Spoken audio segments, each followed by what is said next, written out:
السلام عليكم ورحمة الله وبركاته، أهلا بكم كل متابعيني، يا رب تكونوا كلكم بألف خير. ما تنسوش تسموا بالله وتصلوا على الرسول في التعليقات. النهارده بقى سلفتي اتصلت بيا وقالت لي أنا جاية أنا والولاد نقعد معاكي شوية بعد الظهر. قلت لها أهلا وسهلا، تشرفي وتأنسي. ما كانش عندي ولا حاجة، على طول بعت ابني يجيب لي كده شوية دقيق الذرة ويجيب البيض وباقي الحاجات كانت عندي، وعلى طول جبت البولة وكسرت فيها 3 بيضات، عليهم معلقة خل، عليهم كيس من الفانيليا، ولو عندِك فانيليا سايلة أو الفانيليا التانية العادية حُطّي كده معلقة صغنّنة منها أو نُص معلقة على حسب ما هتحطّي البيض، لإن لو بيضِك صغير هتحتاجي من 4 بيضات ل5 على حسب حجم البيض، لكن لو جايبة كده بيض أحمر زي اللي أنا جايباه مقلوظ وكبير كده وحلو، يبقى كفاية 3 أوي. وحطّيت على ال3 دول كوبايتين من السُكّر، وكمان هاحُط عليهم بَشْر برتقان، معلقة كده من بَشْر البرتقان بتبقى حلوة جدًا.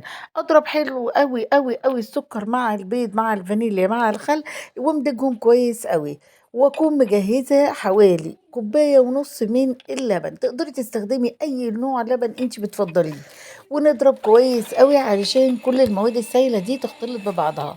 وبعدين بَشْر البرتقان اللي أنا قُلت لكم عليه ناخد القشرة اللي من برّه، معلقة بس منها. وده دقيق الذرة الأصفر اللي ابني نزل جابه لي، هاحط كده 3 كوبايات من دقيق الذرة، ونقلب كل المكونات دي.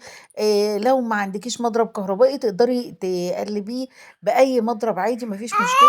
ومحتاجة كمان كوباية ونُص من الدقيق الأبيض، قلبي كل المكونات دي في بعضها ومعاهم كيس من البيكنج باودر، وتقلبي كويس أوي. في الفترة ديّة تكوني مجهزة الفرن على درجة حرارة 180، علشان خاطر لازم ندخّل الكيكة أو البسيسة أو أي حاجة بتعمليها لفرن مسبق الحرارة من قبل، يعني قبلها ب10 دقايق.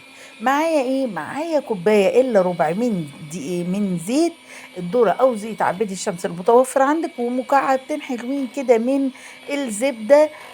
وتقدري تستخدمي بدل الزبدة 3 معالق من السمنة، زي ما أنتِ حابة، بس الزبدة بتدّي طعم تحفة جدًا، جدًا للبسيسة.